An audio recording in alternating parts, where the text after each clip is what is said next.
Hi friends, ಎಲ್ರಿಗೂ ನಮಸ್ಕಾರ. ಇವತ್ತಿನ ಒಂದು ವಿಡಿಯೋದಲ್ಲಿ ಟಾಪಿಕ್ ಬಂದ್ಬಿಟ್ಟು ಡೆಲಿವರಿ ಜಾಬ್ ಕೆಲಸಗಳು.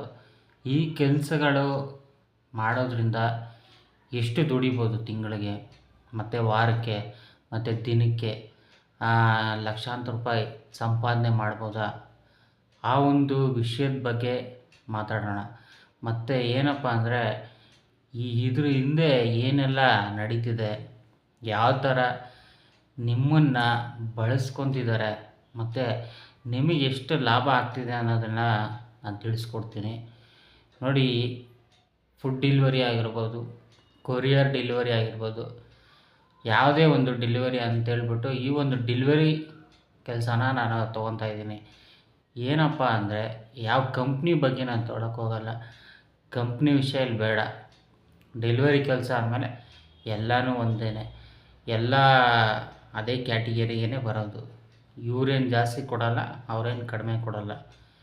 ಏನು ವಿಷಯಪ್ಪ ಅಂದರೆ, ಈಗ ಸಾಕಷ್ಟು ಜನರು ಹುಡುಗರಾಗಿರ್ಬೋದು, ಈಗ ಹುಡುಗಿರು ಕೂಡ ಮಾಡ್ತಿದ್ದಾರೆ, ಮತ್ತು ಮಧ್ಯ ವಯಸ್ಕರಾಗಿರ್ಬೋದು ಅಥವಾ ತುಂಬ ವಯಸ್ಸಾಗಿರೋರು ಕೂಡ ಈ ಕೆಲಸನ ಮಾಡ್ತಿದ್ದಾರೆ.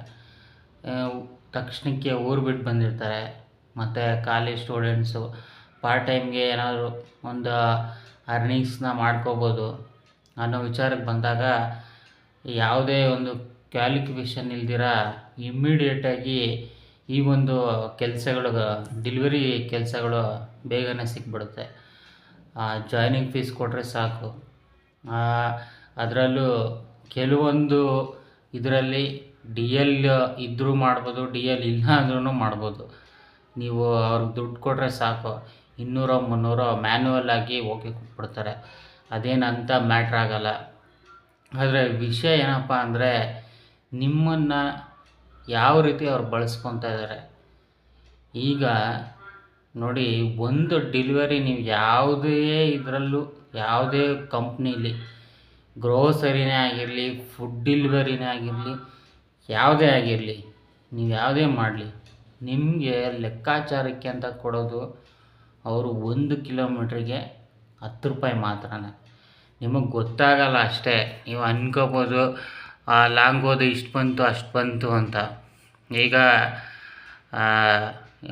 4 ಕಿಲೋಮೀಟ್ರ್ ಹೋಗಿರ್ಬೋದು, ಹೋದಾಗ ನಿಮಗೆ 80 ರೂಪಾಯಿನೇ ಬಂದ್ಬಿಡ್ತು ಅಂತ ನೀವು ಅಂದ್ಕೊಂಬಿಡ್ತೀರ. ಅದಾದ 2-3 ಆರ್ಡ್ರ್ ಅದೇ ಥರ ಕೊಟ್ಬಿಟ್ಟು ಇನ್ನೊಂದು ಆರ್ಡ್ರಲ್ಲಿ ಎಲ್ಲ ಕಡಿಮೆ ಮಾಡಿಬಿಟ್ಟಿರ್ತಾರೆ. ನಿಮ್ಗೆ ಗೊತ್ತಾಗೋದಿಲ್ಲ. ಅವನಿಗೆ ಗೊತ್ತು ಯಾವ ಥರ, ಯಾವ ಟೆಕ್ನಿಕಲಲ್ಲಿ ಯಾವ ಥರ ನಿಮ್ಮನ್ನು ದುಡ್ಡನ್ನು ನಿಮ್ಮಿಂದ ಕಿತ್ಕೋಬೋದು ಅಂತ ತುಂಬಾ ಐಡಿಯಾ ಉಪಯೋಗಿಸ್ಬಿಟ್ಟು ನಿಮ್ಮನ್ನು ಇದು ಮಾಡ್ತಾರೆ. ಇದನ್ನು ನೀವು ನೆನಪಲ್ಲಿ ಇಟ್ಕೋಬೇಕು. ಈಗ ದಿನಕ್ಕೆ ಏನೋ 2000 ರೂಪಾಯಿ ದುಡಿತೀನಿ ಅಂಥೇಳಿ ಸಾಕಷ್ಟು ವೀಡಿಯೋಗಳನ್ನ ಹಾಕ್ತಾಯಿದ್ದಾರೆ. ಅದರಲ್ಲಿ ಇವರು ಏನು ಅವರೇ ಡೆಲಿವರಿ ಕೆಲಸ ಮಾಡೋ ಹುಡುಗರೇ ಲಾಸ್ ಮಾಡಿಬಿಟ್ಟು ಹಾಕ್ತಾರೆ. ದಿನಕ್ಕೆ ನಾನು ಇಷ್ಟು ದುಡಿದೆ, ಇವತ್ತು ಇಷ್ಟ ಆಯಿತು, ಪಾರ್ಟ್ ಟೈಮ್ ಇಷ್ಟ ಆಯಿತು, ಹೋದ ವಾರ ಇಷ್ಟ ಆಯಿತು, ನೆನ್ನೆ ಇಷ್ಟ ಆಯಿತು, ನಾಳೆ ಇನ್ನೂ ಜಾಸ್ತಿ ಮಾಡ್ತೀನಿ ಅಂತೇಳ್ಬಿಟ್ಟು ಹಾಕ್ತಾರೆ. ನೋಡಿ, ಅವ್ರು ಹಾಕೋದು ಅವರ ಒಂದು ಬೇಳೆಕಾಳು ಬೇಯಿಸ್ಕೊಳ್ಳೋದಕ್ಕೆ ಹೊರತು ನಿಮ್ಮನ್ನು ಉದ್ಧಾರ ಮಾಡೋಕ್ಕಲ್ಲ. ಅವ್ರು ಹಾಕುವಂಥ ವೀಡಿಯೋಯಿಂದ ಅವರು ವ್ಯೂವ್ಸ್ಗೋಸ್ಕರ ಏನೋ ಮಾಡ್ತಾರೆ. ಯಾಕಂದರೆ ಯಾರಿಗೆ ಇಲ್ಲಿ ದುಡ್ಡಿನ ವಿಚಾರಕ್ಕೆ ಬಂದಾಗ ಇಂಟ್ರೆಸ್ಟ್ ಅನ್ನೋದು ಬಂದೇ ಬರುತ್ತೆ. ನೋಡಬೇಕು ಏನೇನು ಮಾಡ್ತಿದ್ದಾರೆ, ಎಷ್ಟು ದುಡಿತಿದ್ದಾರೆ, ಹೆಂಗೆ ದುಡಿತಿದ್ದಾರೆ, ನಾನು ದುಡಿಬೋದಾ ಅನ್ನೋ ಒಂದು ಆಸೆಯಿಂದ, ಇಂಟ್ರೆಸ್ಟಿಂದ, ಕುತೂಹಲವಾಗಿ ಪೂರ್ತಿ ವಿಡಿಯೋನ ನೋಡ್ತಾರೆ. ಸೊ ಇದರಿಂದ ಏನಾಗುತ್ತೆ, ಅವರು ಬೆಳೀತಾರೆ ಹೊರತು ನಿಮಗೆ ಏನೂ ಇಲ್ಲಿ ಲಾಭ ಇಲ್ಲ. ಈಗ ನೀವು ಈ ಕೆಲಸನ ಆಯ್ಕೆ ಮಾಡ್ಕೊಂಡಿದ್ದೀರ. ನಾನೇನು ಹೇಳ್ತಾ ಇದ್ದೀನಿ ಅಂದರೆ, ನೀವು ಕೆಲಸ ಮಾಡಬೇಡಿ ಇದನ್ನು ಅಂತ ನಾನು ಹೇಳ್ತಾಯಿಲ್ಲ. ಆದರೆ ಮಾಡೋಕ್ಕೂ ಮುಂಚೆ ಮತ್ತು ಈಗಾಗಲೇ ನಾನು ಮಾಡ್ತಿದ್ದೀನಿ ಅನ್ನೋರಿಗೆ ಈ ಒಂದು ವಿಡಿಯೋ ನಿಮಗೆ ಯೂಸ್ಫುಲ್ ಆಗುತ್ತೆ. ಈಗ ನೀವು ಡೆಲಿವರಿ ಕೊಡ್ತೀರಾ, ದಿನಕ್ಕೆ ಇಷ್ಟಂತ ದುಡಿತೀರ, ಹೌದು, 2000 ರೂಪಾಯಿನೇ ಅಂತ ಇಟ್ಕೊಳ್ಳಿ. ಎಷ್ಟೊತ್ತು 12 ಅವರು 14 ಅವರ್ ಲಾಗಿನ್ ಆಗಿರ್ತೀರ. ಒಂದಿನ ಹಿಂಗೂ ಆಗುತ್ತೆ, ಒಂದಿನ ಹೆಚ್ಚು ಕಡಿಮೆ ಆಗುತ್ತೆ, ಒಂದಿನ ಬೇಗನೆ ಆಗುತ್ತೆ. ಟಿಪ್ಸ್ ಬಂದರೆ ಅದೊಂಥರ, ಮತ್ತು ಇನ್ಸೆಂಟಿವು ಒಂದೊಂದು ದಿನ ಒಂದೊಂದು ಥರನೂ ಕೊಡ್ಬೋದು. ಏನೋ ಒಟ್ಟಿನಲ್ಲಿ ಆಗುತ್ತೆ 2,000 ರೂಪಾಯಿ ಅಂದ್ಕೊಳ್ಳಿ. ಅದರಲ್ಲೊಂದು 300-400 ರೂಪಾಯಿ ಪೆಟ್ರೋಲ್ಗೆ ಅಂತ ತೆಗೆದ್ರೂ ಇನ್ನೊಂದಿಷ್ಟು ಉಳಿಯುತ್ತೆ. ಸರಿ, ಇಷ್ಟು ಈ ಥರ ಬರ್ತಾಯಿದೆ, ನಾವು ಡೈಲಿ ಇಷ್ಟು ಮಾಡ್ತಿದ್ದೀವಿ ಅಂದ್ಕೊಂಡು ದುಡಿತಿದ್ದೀವಿ ಅಂದರೆ ಓಕೆ, ಮಾಡೋಣ. ಆದರೆ ಇಲ್ಲಿ ಗಮನಿಸಬೇಕಾಗಿರೋಂಥ ವಿಷಯ ಏನಪ್ಪ ಅಂದರೆ, ಈಗ ನೀವು ಇಷ್ಟೆಲ್ಲ ಮಾಡ್ತೀರ, ನಿಮ್ಮ ಗಾಡಿ 2 ವೀಲರ್ ಏನಾಗುತ್ತೆ ಕತೆ? ನಾಳೆ ದಿನ ನಿಮ್ಮ ಇಂಜಿನ್ನು ಸೀಸ್ ಆದರೆ ನೀವು ಲಕ್ಷ ರೂಪಾಯಿ ಕೊಟ್ಟು ಗಾಡಿನ ತೊಗೊಂಡಿರ್ತೀರ. ಇ ಎಮ್ ಐ ಎಲ್ಲೋ ಅಥವಾ ಕ್ಯಾಶ್ ಕೊಟ್ಟೋ ತೊಗೊಂಡಿರ್ತೀರ. ಏನೋ ಒಟ್ಟಿನ ಸೆಕೆಂಡ್ ಹ್ಯಾಂಡ್ಲೇ ತೊಗೊಂಡಿರ್ತೀರ. ಸೆಕೆಂಡ್ ಹ್ಯಾಂಡ್ಲಿ ಸುಮ್ಮನೆ ಬರೋಲ್ಲ. 40,000 ರೂಪಾಯಿ, 50,000 ರೂಪಾಯಿ, 30,000 ರೂಪಾಯಿ ಇಷ್ಟೆಲ್ಲ ಕೊಟ್ಟು ತೊಗೊಂಡಿರ್ತೀರ. ಇಂಜಿನ್ ಸೀಸ್ ಆಯಿತು ಇಮಿಡಿಯೇಟಾಗಿ. ಏನಾಯಿತು? ನೀವು ಇಲ್ಲಿ ಇಷ್ಟೆಲ್ಲ ದುಡ್ದಿದ್ದೆಲ್ಲ ಅಲ್ಲೇ ಹೋಯ್ತಲ್ಲ. ಮತ್ತು ಡೆಲಿವರಿ ಕೆಲಸ ಮಾಡೋರು ಯಾವಾಗಲೂ ಗಾಡಿ ಕಂಡೀಷನಲ್ಲಿ ಇಟ್ಕೋಬೇಕು. ಹೋಗಿ ಶೋರೂಮಲ್ಲಿ ಕರೆಕ್ಟ್ ಟೈಮ್ಗೆ ಆಯಿಲ್ ಚೇಂಜ್ ಮಾಡಿಸ್ಬೇಕು, ಸರ್ವಿಸ್ ಮಾಡಿಸ್ಲೇಬೇಕು. ಇಲ್ಲಪ್ಪ ಅಂದರೆ ಹೋಯ್ತು ಗಾಡಿ ಅಷ್ಟೇ. ಸರಿ, ಇಲ್ಲಿ ದುಡ್ಡು ಬರ್ತಾಯಿದೆ ಜಾಸ್ತಿ, ಓಕೆ ಅಂದರೆ ಅಲ್ಲೂ ಇಲ್ಲ. ಇಲ್ಲಿ ಬರೋದು ಅಷ್ಟಕ್ಕಷ್ಟೇ, ಏನು ಅಂಥ ಏನು ದುಡ್ಡೇನು ಅವ್ರು ಕೊಡೋಲ್ಲ. ಇನ್ನು ಈ ಕೆಲಸ ವಿಚಾರಕ್ಕೆ ಬಂದರೆ, ನೀವು ಅಷ್ಟೆಲ್ಲ ಎತ್ಕೊಂಡೋಗಿ ಪಿಕಪ್ ಮಾಡಿ ಅಲ್ಲಿ ಡ್ರಾಪ್ ಕೊಟ್ಟು ಅವ್ರಿಗೆ ಇಷ್ಟೆಲ್ಲ ಮಾಡಿ ನಿಮ್ಮ ದೇಹ ಏನಾಗುತ್ತೆ? ಕೂತು ಗಾಡಿ ಮೇಲೆ ಏನಾಗುತ್ತೆ? ನಿಮ್ಮ ದೇಹಕ್ಕೆ ಎಷ್ಟು ಕಷ್ಟ ಆಗುತ್ತೆ. ಮತ್ತು ಈಗ ಸರಿ, ದೇಹ ಕಷ್ಟ ಆದರೆ ಏನು ತೊಂದರೆ ಇಲ್ಲ. ಕಷ್ಟಪಟ್ಟು ಕೆಲಸ ಮಾಡಿದ್ರೆ ದೇಹಕ್ಕೆ ಒಳ್ಳೆಯದು, ಒಳ್ಳೆಯ ಆರೋಗ್ಯನೂ ಇರುತ್ತೆ. ಅಂಥ ಏನು ಸಮಸ್ಯೆ ಆಗೋಲ್ಲ. ಆದರೆ ಈಗ ನೀವು ಮ್ಯಾಪ್ ನೋಡ್ಕೊಂಡೆ ಹೋಗ್ತಾ ಇರ್ತೀರ, ಕಸ್ಟಮರೇ ಫೋನ್ ಮಾಡೋರು ಯಾಕೆ ಇನ್ನೂ ಬರಲಿಲ್ಲ ಅಂತ. ನೀವೇನೋ ಟ್ರಾಫಿಕಲ್ಲಿ ಇರ್ತೀರ.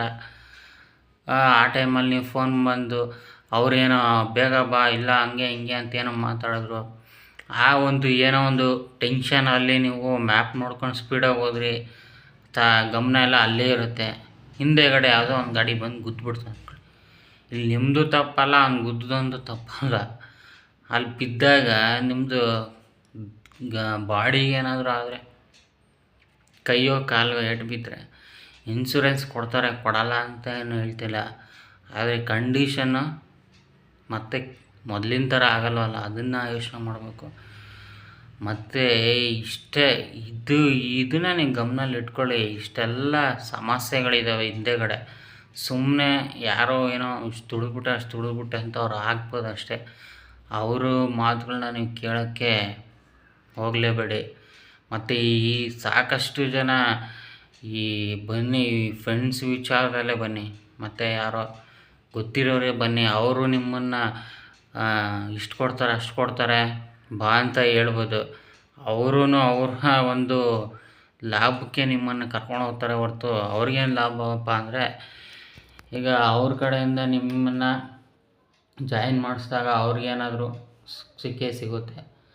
ಈಗ ಒಂದು ಆ್ಯಪ್ ವಿಚಾರಕ್ಕೆ ಬನ್ನಿ, ಅವರು ಒಂದು ಡೆಲಿವರಿ ಆ್ಯಪನ್ನ ಅವರು ರೆಫರಲ್ ಅಂತ ಮಾಡಿದ್ರೆ, ನೀವಿಲ್ಲಿ ಕೆಲಸ ಮಾಡ್ತಿದ್ರೆ ಅವ್ರಿಗೆ ಅಲ್ಲಿ ಹೋಗೋ ದುಡ್ಡು ಅವ್ರು ಹೋಗ್ತಾ ಇರುತ್ತೆ. ಅವ್ರಿಗೂ ಕೂಡ ಅವರು ಕೂತಿದ್ದ ಜಾಗದಲ್ಲೇ ದುಡ್ಡು ಮಾಡ್ಬೋದು. ಆ ಥರನೂ ಇದೆ. ಅದಕ್ಕಾಗಿ ಅವ್ರುಗಳು ಸುಮ್ಮನೆ ನಿಮ್ಮನ್ನು ಹೇಳಿ ಕರ್ಕೊಂಡು ಹೋಗ್ತಾರೆ. ಆಮೇಲೆ ಕಷ್ಟ ಅನುಭವಿಸೋದು ನೀವೇ. ಈ ಕೆಲಸ ಮಾಡಬೇಡಿ ಅಂತ ನಾನು ಹೇಳೋಕ್ಕೋಗಲ್ಲ, ನಿಮಗೆ ಬಿಟ್ಟಿದ್ದು. ಆದರೆ ಯೋಚನೆ ಮಾಡಿ, ನಿಮ್ಮನ್ನು ಎಷ್ಟು ಯೂಸ್ ಮಾಡ್ಕೊತಾರೆ. ಬರೀ ಪಿಕಪ್ ಮಾಡೋಕ್ಕೇನು ಕೊಡಲ್ಲ ಅವನು, ಬರೀ ಡ್ರಾಪು ಮಾತ್ರ ಕೊಡ್ತಾರೆ. ಅಲ್ಲಿ ಕೊಟ್ಬಿಟ್ಟು ಮತ್ತೆ ನೀವು ರಿಟರ್ನ್ ಬರ್ತೀರಲ್ಲ, ಮತ್ತು ಅದು ಝೋನ್ಗೆ ಹೋಗ್ಬೇಕು ನೋಡಿ, ಅಲ್ಲೂ ಒಂದು ಪ್ಲ್ಯಾನ್ನ ಮಾಡಿದ್ದಾರೆ. ನೀವು ಅಲ್ಲಿಗೆ ಹೋದ್ರೇ ಅದು ಆನ್ ಆಗೋದು, ಮತ್ತು ಆರ್ಡರ್ಸ್ ಬರೋದೆಲ್ಲ ಅಲ್ವಾ. ಇದೆಲ್ಲ ಒಂದು ಮಾಸ್ಟರ್ ಪ್ಲ್ಯಾನ್ ಅಂತಲೇ ಹೇಳ್ಬೋದು. ಇದರಿಂದ ಯಾರು ಮಾಡಿ ತುಂಬ ವರ್ಷಗಳು ಮಾಡಿ ಏನಂತ ದುಡ್ಡನ್ನು ಯಾರೂ ಏನೂ ಮಾಡಿಲ್ಲ. ಏನೋ ಟೆಂಪ್ರವರಿಗೆ ಮಾಡ್ತೀರಾ ಅನ್ನೋರಿಗೆ ಇದು ಬೆಸ್ಟೇ ಹೊರತು ಬೇರೆ ಯಾರಿಗೂ ಅಲ್ಲ. ಕೆಲಸ ಏನೋ ಹೆಂಗೋ ಮಾಡಿಬಿಡ್ಬೋದು. ಬಟ್ ಏನೋ ಹೆಚ್ಚು ಕಡಿಮೆ ಯಾರೂ ಬರೋಲ್ಲ, ಅವನೇನು ಬರೋಲ್ಲ, ಯಾವ ಕಂಪ್ನಿಯವನು ಬರೋಲ್ಲ. ಆ ಟೈಮಿಗೆ ನಿಮ್ಗೆ ಏನಾದರೂ ಯಾರು ತಲೆನೂ ಕೆಡಿಸ್ಕೊಳಲ್ಲ. ಸಾಕಷ್ಟು ಜನನ ನಾನು ನೋಡಿದಿರ ನಾನು ಈ ಒಂದು ವಿಷಯನ ನಿಮ್ಮ ಹತ್ರ ಹೇಳ್ತಾ ಇಲ್ಲ. ಸೊ ಅದರಿಂದಾಗಿ ಯೋಚನೆ ಮಾಡೋಗಿದ್ರೆ ಟೆಂಪ್ರವರಿ ಮಾಡಿ ಅಷ್ಟೇ. ಜಾಸ್ತಿ ಇದ್ರ ಬಗ್ಗೆ ತಲೆ ಕೆಡಿಸ್ಕೊಂಡು ಇದೇ ಕೆಲಸದಲ್ಲಿ ಇರೋಕ್ಕೆ ಹೋಗ್ಬೇಡಿ. ಈ ಡೆಲಿವರಿ ಕೆಲಸ ಎಲ್ಲ ಏನೋ ಅಂತ ಇದೆಲ್ಲ ಇದರಿಂದ ನಮ್ಮಿಂದ ಅವರು ಲಾಭ ಮಾಡ್ಕೊತಾರೆ ಹೊರತು ಅವರಿಂದ ನಮಗೆ ಏನು 25% ಅಷ್ಟೇ, ನಮ್ಮಿಂದ 75% ಅವರಿಗೆ ಲಾಭ. ಓಕೆ, ಈ ಒಂದು ವಿಷಯ ನಿಮ್ಗೆ ಹೇಳ್ಬೇಕಂತೇಳಿ ಈ ವಿಡಿಯೋನ ಮಾಡಿದ್ದೆ. ವಿಡಿಯೋ ನೋಡಿದ್ದಕ್ಕೆ ಧನ್ಯವಾದಗಳು.